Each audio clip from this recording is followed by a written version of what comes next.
Terus bagaimana hubungan dengan anak saya yang sekolah di pesantren? Ini mau nanya Kita sudah bersuci atau berwudu. Terima kasih Kemudian Bapak. bersuci wudunya batal. Wudunya batal.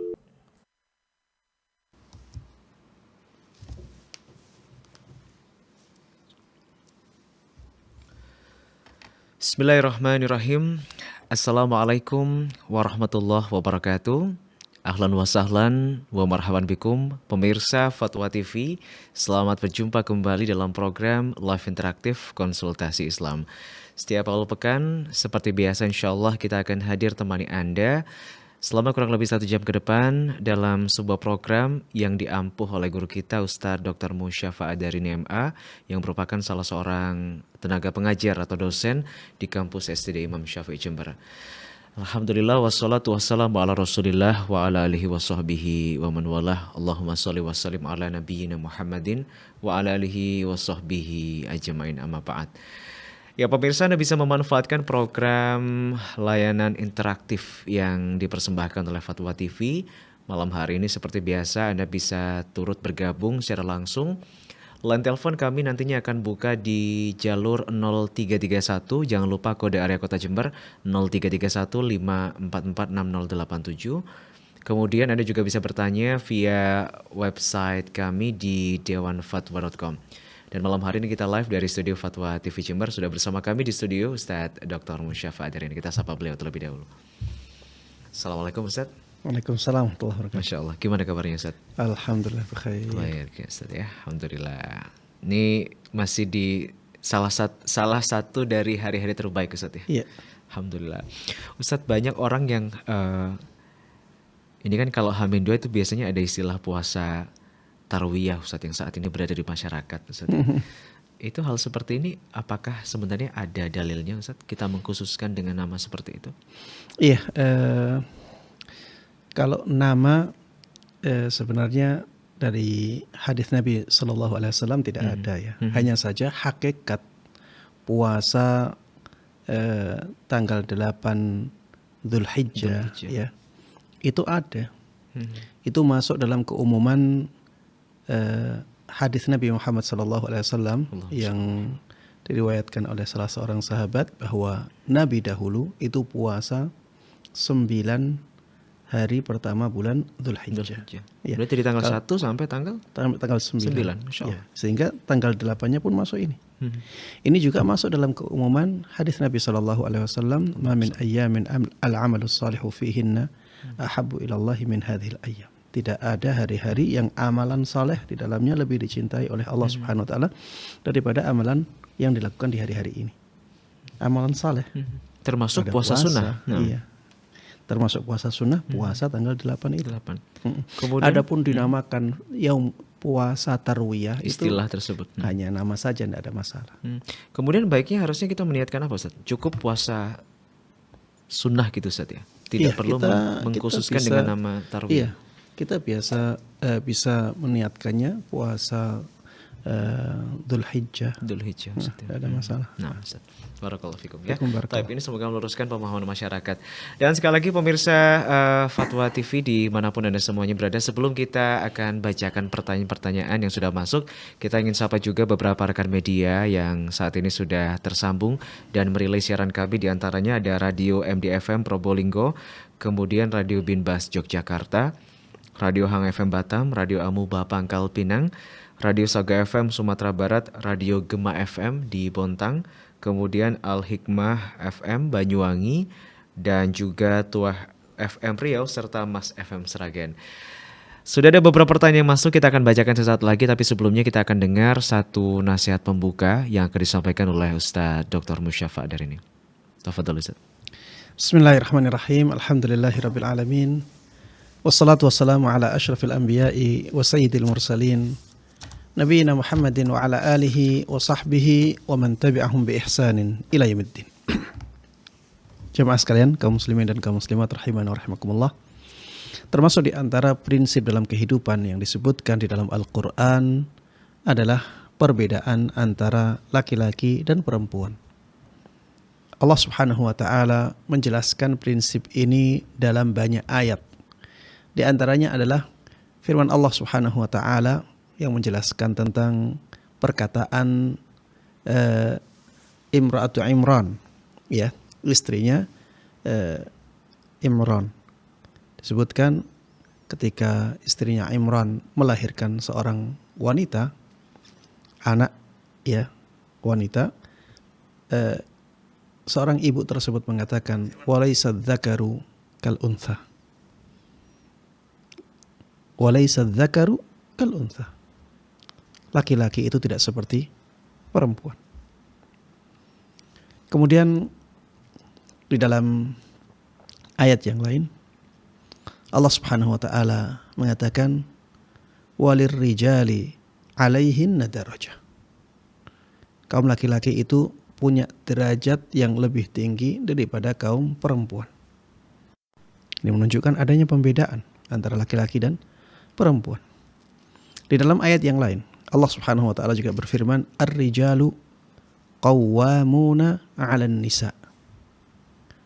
Bahwa kaum laki-laki itu menjadi pengatur bagi kaum perempuan. Jadi di sana ada pembedaan.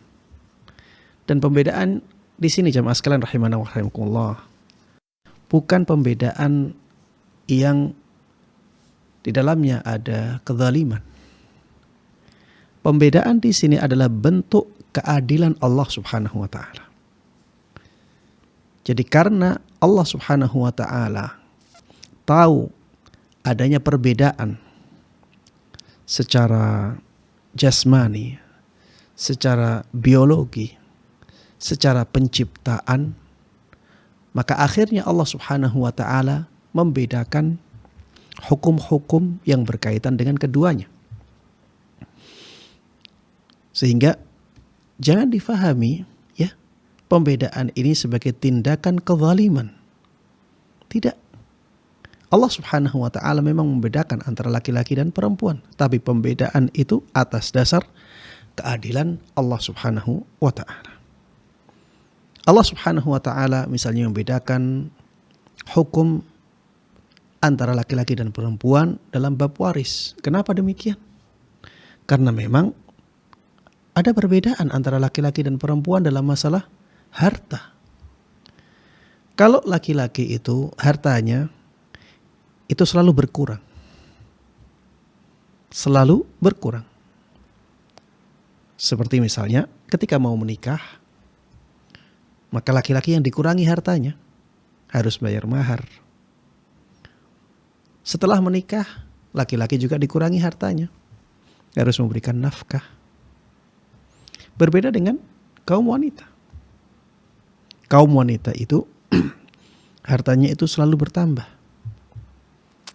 Ketika menikah, maka wanita mendapatkan harta, mahar. Setelah menikah, wanita dinafkahi walaupun dia kaya. Suaminya wajib menafkahinya. Karena keadaan seperti ini, akhirnya dalam masalah harta waris, ya, dibedakan antara laki-laki dan perempuan. Walaupun tidak dalam semua keadaan dibedakan antara laki-laki dan perempuan dalam bab waris. Ada keadaan-keadaan tertentu, ya, di dalam bab waris itu disamakan antara laki-laki dan perempuan, tapi itu bukan keadaan yang mayoritas. Keadaan mayoritas dalam bab waris, ya, ada pembedaan antara laki-laki dan perempuan. Begitu pula dalam masalah persaksian, dibedakan antara laki-laki dan perempuan. Persaksian dalam masalah harta, ya, kalau misalnya ada akad, ya, saksi harus 2 laki-laki atau 1 laki-laki 2 perempuan. Tidak boleh misalnya 4 perempuan, 10 perempuan saja tidak boleh. Ini dibedakan. Jadi seakan-akan, ya, 1 laki-laki itu berbanding 2 perempuan. Bahkan 1 laki-laki tidak bisa dibandingkan dengan 10 perempuan murni. Perempuan saja tidak boleh. Ya, seakan-akan 10 perempuan ini tidak bisa dibandingkan, ya, dengan 1 laki-laki. Tapi itulah Allah Subhanahu wa taala. Allah menentukan hukum ini atas kebijaksanaannya, atas pengetahuan Allah Subhanahu wa ta'ala. Tapi dalam masalah-masalah persaksian yang berhubungan dengan wanita, wanita sama dengan laki-laki. Seperti misalnya dalam masalah haid, ya. Persaksian wanita sama dengan persaksian laki-laki. Seperti dalam masalah masuknya bulan, persaksian wanita sama dengan persaksian laki-laki. Dalam masalah nifas juga demikian. Ya, di sana ada sisi-sisi dalam masalah persaksian disamakan antara laki-laki dan perempuan. Tapi ya, yang menonjol adalah pembedaan antara laki-laki dan perempuan dalam masalah persaksian. Kemudian jamaah sekalian rahimana wa rahimakumullah, ada masalah kepemimpinan. Dibedakan antara laki-laki dan perempuan. Rasulullah sallallahu alaihi wasallam dalam sebuah sabdanya mengatakan, la yufliha qaumun wallau amrahum imra'ah. Tidak akan beruntung, tidak akan selamat suatu kaum yang urusan mereka diserahkan kepada wanita. Di sini Rasulullah sallallahu alaihi wasallam membedakan antara laki-laki dan perempuan karena memang ada perbedaan. Ini bukan merendahkan kaum wanita, tidak. Tapi inilah hukum yang cocok untuk mereka. Ini hukum yang pas untuk mereka. Jadi harus ada pembedaan. Jamaah sekalian rahimana rahimakumullah. Di Islam yang ditekankan, yang diangkat adalah keadilan, bukan persamaan. Adil, memberikan hak kepada orang yang pantas dengannya. Ya, ya'ta'u kulli dhi haqqin haqqah. Memberikan hak kepada orang yang pantas dengannya. Itulah keadilan yang diangkat oleh Islam, bukan persamaan. Sehingga jamaah sekalian rahimana rahimakumullah, suara-suara yang mengajak untuk menyamakan antara laki-laki dan perempuan itu adalah kezaliman. Jamaah sekalian rahimana rahimakumullah, di sana ada perbedaan yang sangat mencolok antara laki-laki dan perempuan. Bagaimana disamakan? Perasaannya berbeda, tenaganya berbeda, fungsinya juga berbeda. Bagaimana disamakan? Ya, maka ya kembalilah kepada pedoman-pedoman Islam, prinsip-prinsip Islam. Ya, perlakukan wanita sebagai seorang wanita dan sikapi laki-laki sebagai seorang laki-laki. Ya, Islam tidak mengajak kita untuk menyamakan keduanya, karena memang ada perbedaan yang mendasar antara laki-laki dan perempuan, tapi Islam mempertahankan keadilan. Ya, jadi jamaah sekalian rahimana wa rahimakumullah, kita harus adil ya terhadap laki-laki dan perempuan. Kita punya anak di rumah kita. Apakah kita akan perlakukan sama antara anak laki-laki dan anak perempuan? Fitrah kita pun menolak untuk menyamakan antara laki-laki dan perempuan. Mainan mereka beda. Kecondongan mereka berbeda. Perasaan mereka berbeda. Dandanya mereka berbeda. Ya.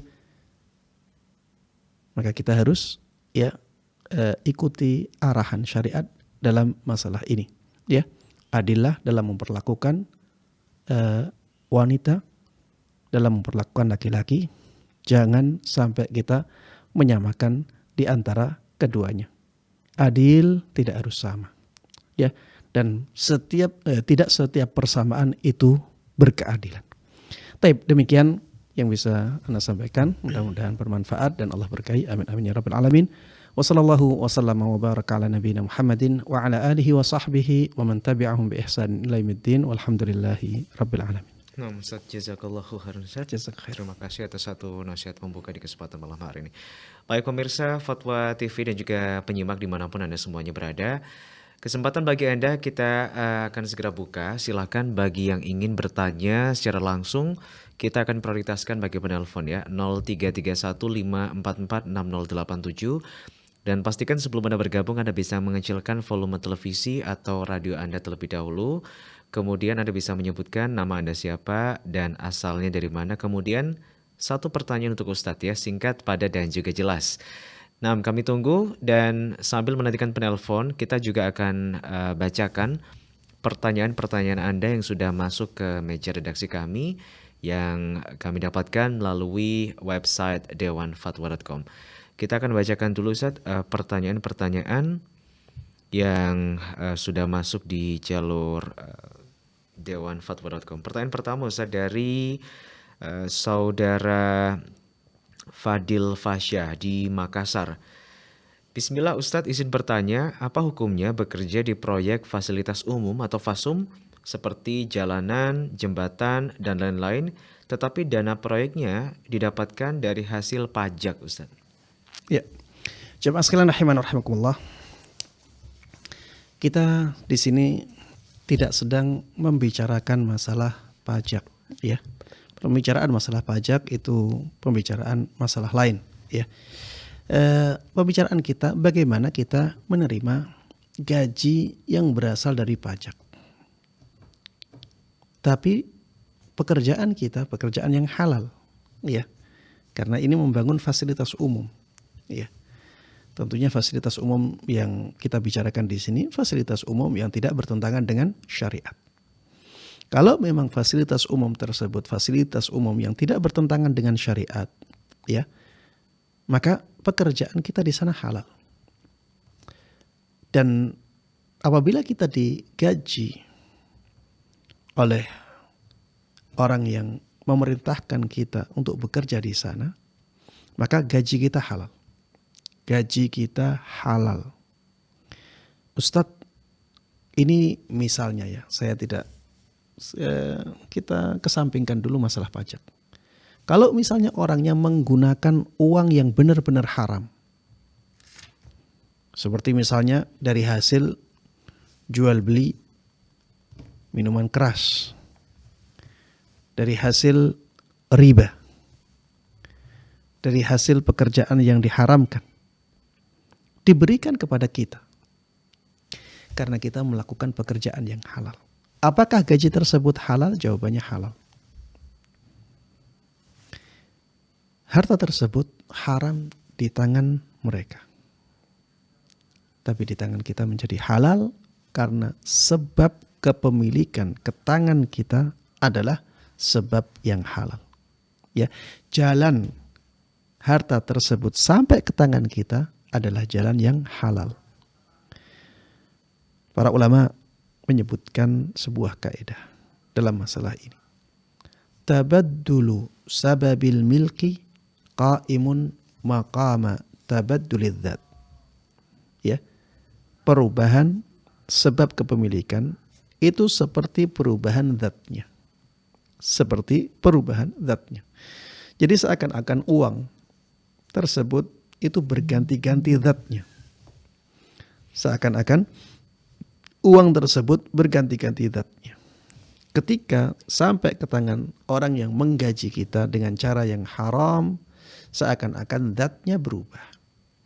Kemudian ketika sampai ke tangan kita dengan jalan yang halal, seakan-akan zatnya berubah lagi menjadi halal.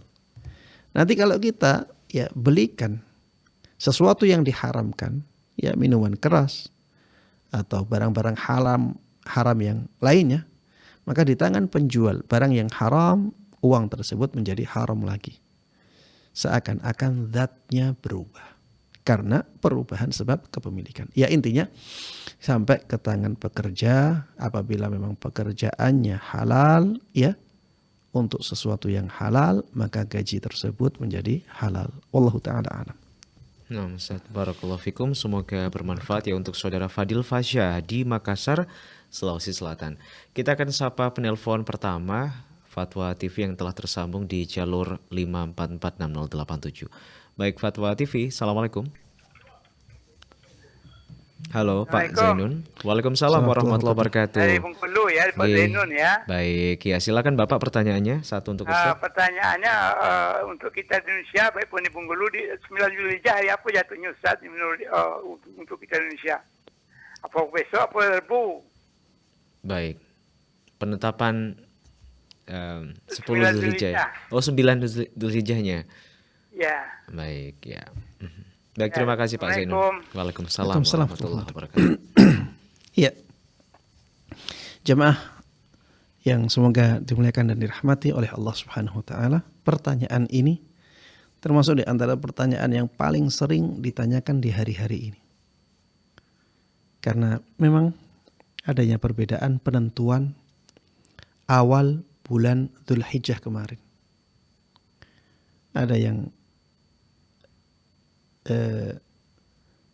menyamakan diri dengan wukufnya jemaah haji.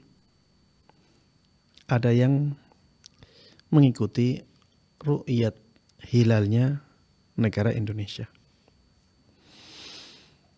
Ada yang berpatokan dengan hisab. Sehingga ada perbedaan penentuan awal waktu bulan Dzulhijjah. Mana yang sebaiknya kita ikuti? Yang sesuai dengan sunnah Nabi Muhammad SAW adalah mengikuti waliul amr, mengikuti pemerintah yang sah. Dan alhamdulillah pemerintah kita memperhatikan masalah ini. Maka ikutilah pemerintah. Ikutilah pemerintah. Itu termasuk di antara bentuk taat kita kepada pemerintah pada hal-hal yang ma'ruf. Kemudian yang kedua, pemerintah saat ini masih menggunakan metode ru'yat. Ya, dalam menentukan awal bulan, alhamdulillah pemerintah masih mengikuti sunnah Nabi SAW, sumu li ru'yatih wa aftiru li ru'yatih wansuku laha. Puasalah kalian karena kalian melihat hilal, dan berbukalah. Berbukalah maksudnya di sini tidak usah puasa lagi ketika kalian melihat hilal. Maksudnya hilal bulan Syawal. Wansuku laha, kata Rasulullah SAW, menyembelihlah kalian, berkurbanlah kalian karena kalian melihat hilal. Maksudnya dasarilah masuknya bulan Dzulhijjah yang di dalamnya nanti kalian ada amalan berkurban, ya, dengan ru'yat hilal bulan Dzulhijjah. Dasari masuknya bulan Dzulhijjah yang nantinya kalian berkorban di dalamnya dengan ru'yat hilal bulan Dzulhijjah. Jadi jamaah sekalian rahiman rahimakumullah, Rasulullah SAW di dalam hadis ini tidak membedakan antara masuknya bulan Ramadan, masuknya bulan Syawal, dan masuknya bulan Dzulhijjah. Sama, semuanya sebabnya adalah karena hilal yang terlihat, bukan karena hitungan, ya, bukan karena hitungan. Makanya Rasulullah SAW mengatakan dalam riwayat yang lain, fa in ghumma 'alaikum fa akmilul 'iddata 30. Apabila pandangan kalian dihalangi oleh awan, oleh mendung, maka lengkapkanlah bilangan menjadi 30 hari. Jamaah, kalau ada mendung, ada awan, sebenarnya kan kita masih bisa pakai hisab. Apakah hisab itu bisa ditutup oleh mendung? Tidak bisa. Hisab tidak bisa ditutup dengan mendung. Tapi nyatanya Nabi Muhammad SAW mengatakan, apabila pandangan kalian tertutupi oleh mendung, oleh awan, maka sempurnakanlah bilangan bulan menjadi 30 hari. Jadi ini menunjukkan bahwa yang dimaksud dengan melihat hilal itu bukan mengetahui adanya hilal. Tapi yang dimaksud dengan melihat hilal, melihat dengan mata. Penglihatan dengan mata itulah yang bisa dihalangi oleh awan, bisa dihalangi oleh mendung. Ya intinya, kalau kita mengikuti pemerintah saat ini, maka kita mendapatkan 2 sunnah. Sunnah yang pertama adalah sunnah taat kepada waliul amr. Sunnah yang kedua, sunnah menentukan awal bulan dengan ru'yatul hilal. Ya, demikian. Wallahu ta'ala a'lam. Nah, Ustaz, barakallahu fikum. Semoga bermanfaat ya untuk Bapak Zainun yang bertanya di Bengkulu tadi. Kita akan bergeser dari Bengkulu, kita menuju ke Riau. Ada Ummu Dini sudah tersambung. Baik, kita sapa Fatwa TV. Assalamualaikum. Waalaikumsalam warahmatullahi wabarakatuh. Ya, silakan Ummu Dini pertanyaannya. Mau bertanya ke Ustadz ini. Ustadz, kita punya anak ada 3 gitu. Dan selama ini kita merasa sudah berlaku adil kepada mereka sesuai porsinya. Namun kita juga nggak tahu apakah anak ini merasa dia diperlakukan adil atau tidak. Maka sebagai orang tua kita harus ya mungkin selagi hidup ini minta maaf ke dia kalau kita berlaku tidak adil gitu. Dan kita dari 3 anak itu ada salah satu yang kita condong ke dia, hati kita, karena dia tuh terlalu perhatian, lemah lembut dan santun gitu. Kalau yang ya ada yang lain itu yang 2 mungkin kurang lah begitu. Mohon pencerahan dari Ustadz bagaimana maksudnya bagaimanakah saya bolehkah begitu gitu? Salahkah saya melakukan seperti itu? Baik. Terus saja saya pertanyakan. Jazakallah khairan. Assalamualaikum warahmatullahi wabarakatuh. Waalaikumsalam. Waalaikumsalam. Iya, jamaah sekalian rahiman rahimakumullah. Sikap adil dari orang tua merupakan kewajiban dalam syariat, ya. Orang tua harus berlaku adil kepada anak-anaknya. Dan tadi di awal pertemuan, ya, saya sudah sampaikan bahwa keadilan itu bukanlah tindakan menyamakan. Berbuat adil itu bukan berarti menyamakan. Berbuat adil bisa menyamakan, bisa tidak.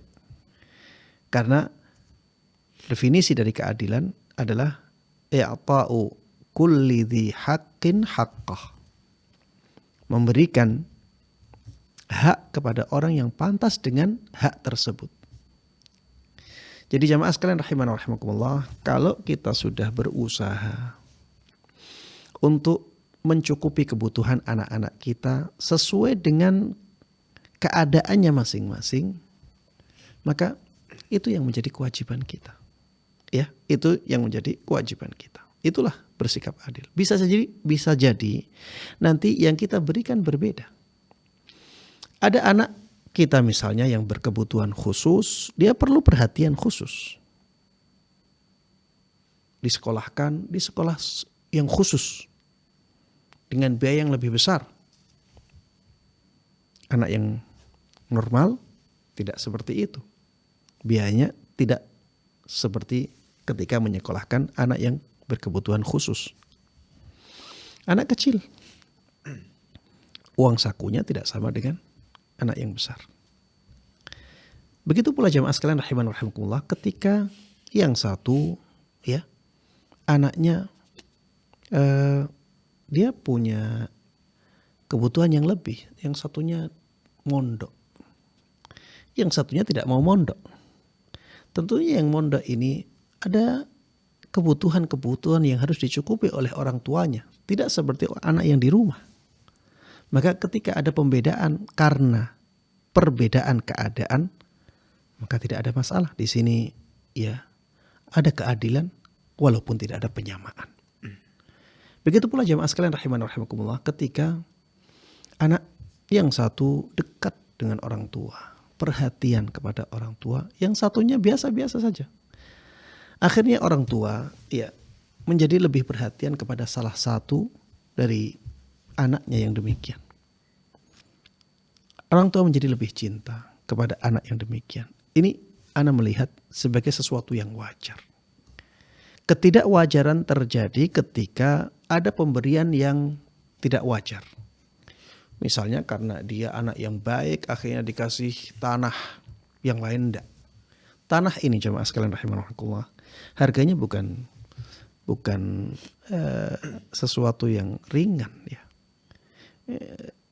Ini akan menimbulkan percekcokan. Ini akan menimbulkan pertikaian. Anak akan merasa dianak tirikan ketika tidak dikasih. Maka ketika memberikan sesuatu yang seperti ini, di sini ya harus ada keadilan. Ya. Kalau ini hadiah, dihadiahkan kepada salah satu anak, maka anak yang lain juga dikasih yang semisal dengannya. Karena ini sesuatu yang besar. Beda ya kalau hal-hal yang sepele ya. Hal-hal yang ringan, ya, insya Allah tidak ada masalah ketika ada pembedaan karena perbedaan keadaan. Demikian, wallahu ta'ala a'lam. Nah, Ustaz Barakallahu Fik, semoga bermanfaat ya untuk Umu Dini di Pekanbaru Riau tadi. Kemudian kita akan sapa penelpon ketiga kita malam hari ini. Kali ini kita bergeser ke Cianjur, ada Pak Kadan. Baik, Fatwa TV, Assalamualaikum. Waalaikumsalam warahmatullahi wabarakatuh. Silakan Pak pertanyaannya. Sekarang Ustaz, barakallahu fikum. Izin bertanya Pak Ustaz tentang amalan di 10 hari bulan Zulhijjah Ustaz. Yang pertama itu dari mulai kapan disunahkan membaca takbir yang muqayyad dengan setelah sholat fardu itu Ustaz, apakah tanggal 9 atau tanggal 10? Kemudian dimulainya itu setelah sholat subuh atau setelah sholat maghrib Ustaz. Kemudian tentang masalah ini doa di hari Arafah itu kan saya pernah dengar la ilaha illallah wa la syarikalah lahul mulku wa lahul hamdu wa huwa ala kulli syai'in qadir. Dan juga saya pernah dengar juga yang ada yuhyi wa yumitu Ustaz. Apakah yang benar itu yang mana Ustaz? Apakah yang ada yuhyi wa yumitu atau yang tidak Ustaz? Yang apa ini? Yang pembacaan doa ada yuhyi wa yumitunya. Seperti ini itu, Pak. Untuk yang doa Arafah. Ya, saya pernah dengar katanya ada yang pertama itu la ilaha illallah wa la syarikalah lahul mulku wa lahul hamdu wa huwa ala kulli syai'in qadir katanya. Kemudian juga saya pernah dengar juga dari ustaz yang lain yaitu la ilaha illallah wa la syarikalah lahul mulku wa lahul hamdu yuhyi wa yumiitu. Jadi perbedaannya di situ Ustaz. Baik. Yang benar itu yang mana Ustaz? Ya, syukur Ustaz. Jazakumullah khair. Assalamualaikum warahmatullahi wabarakatuh. Waalaikumsalam warahmatullahi wabarakatuh. Ya, pertanyaan yang pertama, takbir muqayyad. Takbir muqayyad maksudnya adalah takbir yang dibaca ya setelah sholat ya. Jadi setelah salam dari sholat ya, membaca takbir ya dalam beberapa hari. Ini kapan mulainya? Mulainya adalah sholat fajar tanggal 9 Dzulhijjah. Sholat fajar tanggal 9 Dzulhijjah. Sampai kapan? Sampai sholat asar tanggal 13 Dzulhijjah. Sholat asar tanggal 13 Dzulhijjah. Ya ini takbir muqayyad. Jadi antara waktu tersebut setiap selesai sholat kita disunahkan untuk membaca takbiran. Ya. Taib. Ini pertanyaan yang pertama. Untuk pertanyaan yang kedua ya tentang doa yang terbaik di hari Arafah. Khairud du'a du'a'u yaumi Arafah.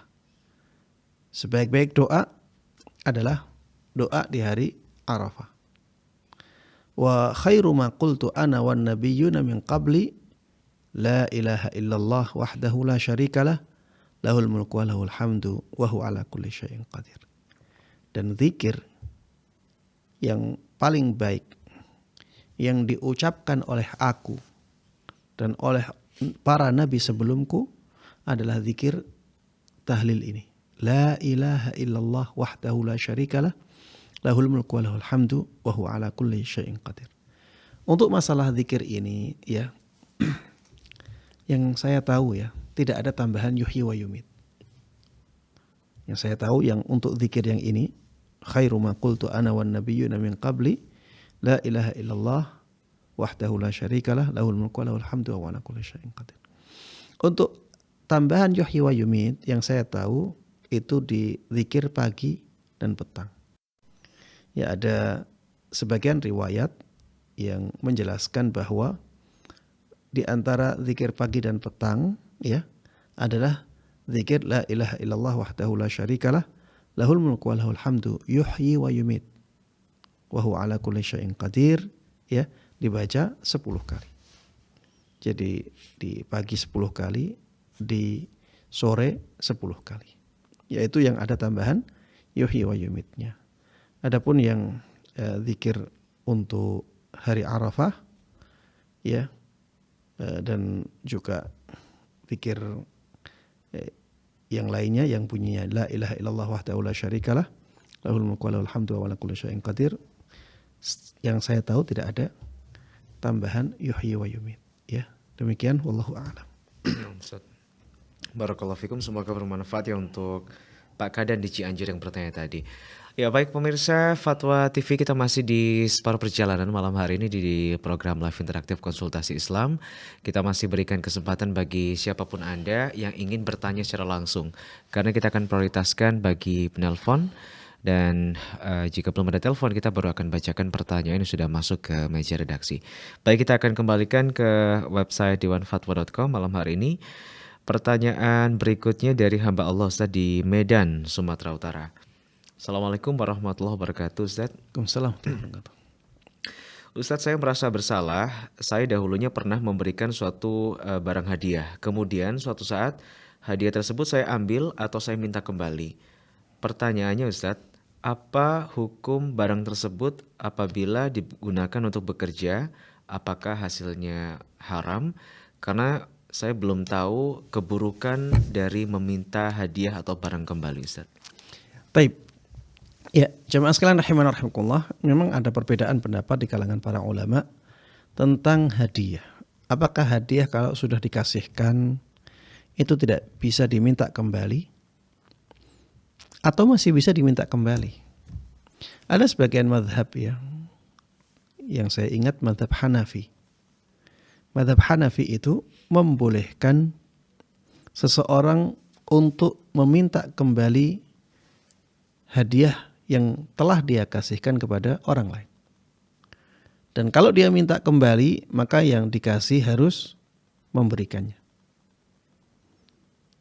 Ini yang ana ingat ya, pendapat dalam mazhab Hanafi. Namun jamaah sekalian rahimana rahimakumullah, yang ana lihat lebih kuat adalah pendapat yang mengatakan bahwa ketika hadiah sudah sempurna diberikan kepada orang lain, maka hak kepemilikan sudah berpindah. Hak kepemilikan sudah berpindah. Ketika hak kepemilikan sudah berpindah dengan sempurna, maka orang yang tadinya memberikan barang tersebut tidak punya hak lagi untuk menarik kembali pemberiannya. Dia tidak punya hak. Misalnya yang dikasih tidak mau mengembalikan, maka itu hak dia. Karena sudah diberikan. Ini pendapat yang ana lihat lebih kuat. Karena memang pemberian hadiah itu sebenarnya akad. Itu sebenarnya akad. Dan ketika akad sudah terjadi, maka ada konsekuensi dari akad itu. Dan konsekuensinya ketika akad sudah dilakukan dan sempurna, konsekuensinya ada perubahan kepemilikan. Ketika ada perubahan kepemilikan, maka ya sudah. Sebagaimana akad jual beli. Ketika akad jual beli setelah kita pindahkan kepemilikan ke orang lain, kita tidak bisa memintanya kembali selama orang yang telah membelinya tidak rela, maka begitu pula dalam masalah hadiah. Taib. Kalau misalnya hadiah tersebut sudah dikasihkan, kemudian diminta kembali. Dan alhamdulillahnya orang yang kita kasih rela saja barang tersebut dikasihkan ke kita lagi. Maka hak kepemilikan kembali lagi. Walaupun ini tercela jemaah. Disebutkan di dalam sebuah hadis bahwa orang yang menarik kembali pemberiannya itu seperti anjing yang memakan kembali muntahannya. Jadi anjing muntah, kemudian muntahannya dimakan lagi. Inilah perumpamaan orang yang ngasih sesuatu kepada orang lain, kemudian setelah itu dia ambil lagi ya pemberiannya. Ini perumpamaan yang ya benar-benar menjijikkan ya. Ini orang melihatnya sebagai sesuatu yang buruk. Taib. Kalau misalnya itu terjadi dan ternyata yang dikasih mengembalikan barangnya, maka ya hak kepemilikan berpindah lagi. Sehingga kalau misalnya yang terjadi ini ya orang yang dikasih rela mengembalikan barangnya, kemudian digunakan untuk bekerja, ya maka insya Allah tidak ada masalah. Tapi yang jelas ya yang menjadi pelakunya ya bertaubatlah kepada Allah Subhanahu wa taala. Banyaklah beristighfar karena melakukan sesuatu yang tercela. Wallahu taala a'lam. Nah, Ustaz, semoga bermanfaat ya untuk hamba Allah yang bertanya tadi dari kawasan Medan, Sumatera Utara. Kita akan bacakan kembali Ustaz pertanyaan berikutnya. Kali ini kita menuju ke kota Salatiga, Jawa Tengah dari saudara Rizka Tri Utomo. Bismillah, Assalamualaikum Ustaz. Assalamualaikum. Ustadz, kakak saya sedang dalam proses mencari pekerjaan dan sebenarnya dia bisa mendapatkan pekerjaan tetapi posisinya di luar kota dan pulang ke kota asal bisa seminggu sekali saja. Dia sudah memiliki 2 orang anak Ustadz dan istri yang harus dinafkahi. Kemudian rumah kakak saya ini berdekatan dengan ibu dan saya tahu di hati kecil ibu beliau agak berat jika kakak harus bekerja di luar kota karena akan jarang bertemu dengan ibu kami. Menurut syariat Ustadz, apakah yang sebaiknya kakak saya lakukan? Apakah tetap mengambil pekerjaan di luar kota atau baiknya mencari pekerjaan tetap di dalam kota Ustadz? Iya, jamaah sekalian rahimakumullah.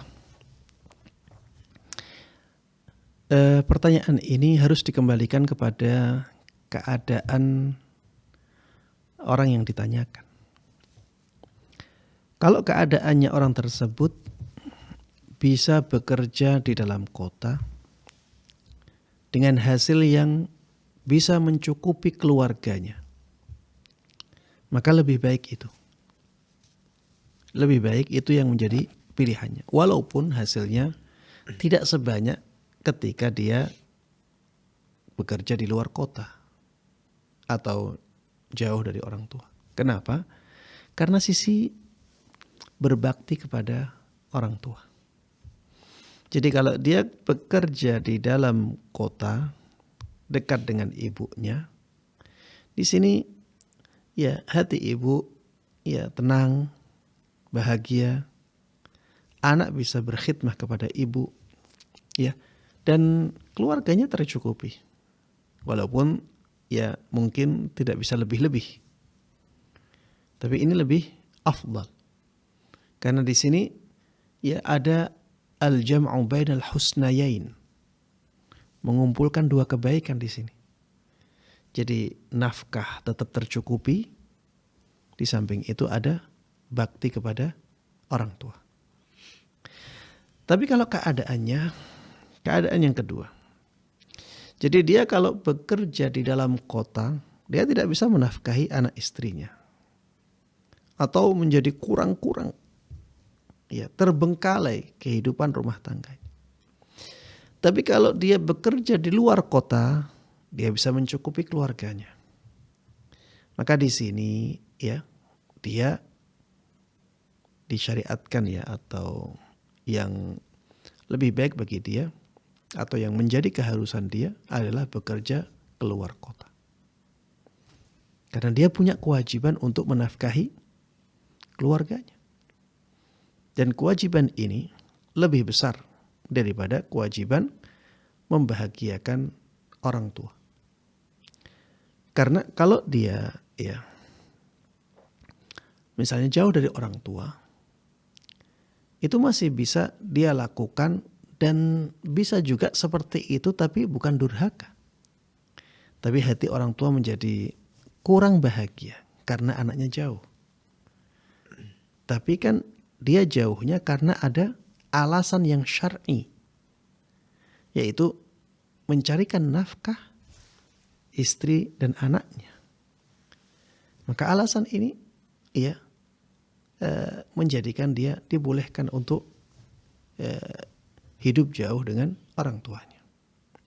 Dan dia masih bisa silaturahim dengan menelponnya, dengan mengirimkan hadiah, dan seterusnya.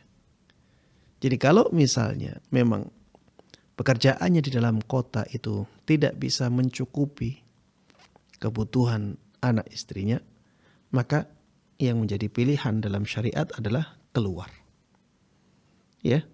Dengan penghasilan yang cukup untuk anak dan istrinya dan tetap menjaga hubungan baik dengan orang tua. Demikian, wallahu taala a'lam. Nah, Ustaz, barakallahu fikum, semoga bermanfaat ya. Untuk saudara penanya Rizka Triutama yang bertanya tadi. Kemudian kita masih akan bacakan kembali Ustadz dari saudara maksud kami saudari Umu Zuber di Jakarta Selatan. Bismillah, assalamualaikum warahmatullahi wabarakatuh Ustadz.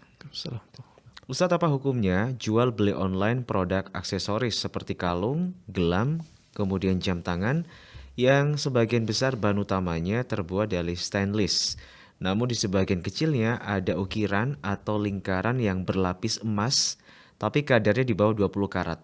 Apakah ini juga terkena hukum mutlak sama dengan jual beli emas secara online Ustaz? Jazakumullahu khairan. Iya, jamaah sekalian rahiman rahimakumullah. Yang berkaitan dengan sepuhan emas ya. Ini ada sepuhannya. Jadi bukan emas semuanya, tapi ada sepuhan emasnya. Dan itu juga bukan sesuatu yang dominan. Apakah ini dianggap sampingan? Ataukah ini dianggap sesuatu yang inti sehingga tidak dibolehkan untuk dijual secara online? Wallahu ta'ala alam, jemaah sekalian rahimakumullah. Ana melihat muamalah maliyah yang seperti ini sebaiknya ditinggalkan. Kenapa? Ya karena adanya syubhat, adanya ketidakjelasan di sini. Dan termasuk kaidah dalam syariat, al halalu bayyin wal haramu bayyin wa bainahuma umurun mushtabihat. Yang halal itu jelas dan yang haram itu jelas. Di antara keduanya ada hal-hal yang samar-samar. Ya, mungkin ada yang mengatakan, Ustadz ini kan sudah jelas dia emas, ada kandungan emasnya. Sehingga ya memang harusnya ditinggalkan. Bisa juga dijawab oleh orang yang ingin tetap berjual beli online hal-hal yang demikian dengan mengatakan itu kan cuma sepuhan. Itu cuma sepuhan dan itu sedikit sepuhan itu. Dia bukan emas yang sempurna. Dia seperti cat saja. Hanya sepuhan. Sehingga ini dianggap sebagai sesuatu yang minor. Ini sebagai sesuatu yang sampingan. Ini dianggap sebagai taba', yang hukumnya mengikuti sesuatu yang dia ikuti. At-tabi'u tabi'. Kemudian disebutkan yughtafaru fit tawabi' ma la yughtafaru fil usul. Sesuatu yang hukumnya atau keadaannya itu mengikuti yang lain, maka kesalahan di dalamnya bisa dimaafkan. Berbeda dengan sesuatu yang inti. Ya, yang seperti ini ya, jadinya abu-abu ini. Kalau kita melihat sisi ini, kelihatannya dibolehkan. Melihat sisi itu, kelihatannya diharamkan. Maka ya, anak melihat yang seperti ini sebaiknya ditinggalkan, kecuali ya sudah benar-benar mantap dengan salah satu hukum. Ya, kalau sudah sangat jelas bahwa ini boleh misalnya, ya sudah lakukan, tidak ada masalah. Tapi kalau masih ragu-ragu, sebaiknya ditinggalkan. Wallahu ta'ala a'lam. Nah, Ustaz, masih kita tersisa waktu 5 menit terakhir, Ustaz ya. Kita akan bacakan, mungkin ini jadi pertanyaan terakhir, Ustaz. Dari Saudara Denny, Ustaz di Boyolali. Assalamualaikum warahmatullahi wabarakatuh, Ustaz. Waalaikumsalam. Izin bertanya, Ustaz, ada tradisi di masyarakat daerah sini jika peringatan kematian hari ke-1000 atau Nyewu, Ustaz, dilakukan tradisi ngijing. Dalam prosesi tersebut ada penyembelihan kambing. Kemudian yang ingin saya tanyakan, apa hukum penyembelihan kambing tersebut dan bagaimana hukum mengkonsumsi daging dari sembelihan tersebut? Yang mana kambing tersebut diyakini sebagai kendaraan bagi arwah si mayit dalam proses penyembelihannya setelah dibacakan basmalah, ada penyebutan nama mayit dan doa-doanya, Ustaz. Ya, Allahul musta'an. Jemaah sekalian rahimakumullah. Tentunya ya acara seperti itu tidak ada tuntunannya dari Nabi kita Muhammad Sallallahu Alaihi Wasallam. Kalau misalnya itu bagian dari syariat Islam, tentunya Rasulullah Sallallahu Alaihi Wasallam sudah menerapkannya, mencontohkannya, atau menganjurkannya. Dan yang seperti ini juga tidak pernah dicontohkan oleh para sahabat Nabi Sallallahu Alaihi Wasallam. Seandainya itu kebaikan, tentunya mereka sudah berlomba-lomba dalam menjalankannya. Apalagi jamaah sekalian rahimana rahimakumullah, tadi disebutkan bahwa ada penyebutan nama dari orang yang meninggal itu ketika menyembelih. Dan ini ya Allahul musta'an ya, sangat dikhawatirkan ada campuran kesyirikan. Jadi menyembelihnya tidak murni karena Allah, tapi ada campuran-campuran yang lainnya. Maka ya bagi yang mengetahui hal ini ya harusnya dia tidak memakan daging hasil sembelihan itu. Wallahu ta'ala a'lam. Nah, Ustaz. Oke, itu jadi pertanyaan terakhir, Ustaz. Kita sampaikan terima kasih, jazakallahu khairan. Dan kita juga sampaikan terima kasih kepada Anda pemirsa Fatwa TV yang telah mengikuti dan juga menyimak program kami, baik Anda yang bertanya secara langsung via telepon atau juga yang bergabung via website ya. Mohon maaf kami sampaikan jika mungkin ada pertanyaan yang belum sempat dijawab dan disampaikan kepada Ustadz karena memang keterbatasan waktu qadarullah malam hari ini, dan semoga Allah mudahkan bisa kembali bergabung di live interaktif berikutnya.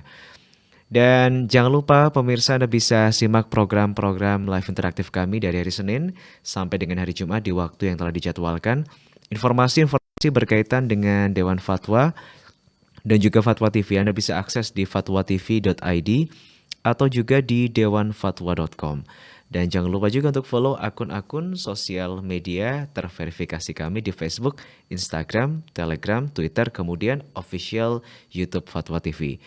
Dan akhirnya kita juga informasikan bagi Anda bisa turut berpartisipasi dalam dakwah Fatwa TV melalui nomor-nomor rekening yang saat ini terpampang di layar kaca Anda. Kita sampaikan jazakumullahu khairan, dan mewakili seluruh kerabat kerja yang bertugas malam hari ini kita mohon pamit undur diri. Sampai ketemu kembali insyaallah di live interaktif berikutnya. Wassalamualaikum warahmatullahi wabarakatuh. Terus bagaimana hubungan dengan anak saya yang sekolah di pesantren? Pak, ini mau nanya. Jika sudah bersuci atau berwudu, Terima kasih kemudian Bapak. bersentuhan dengan suami atau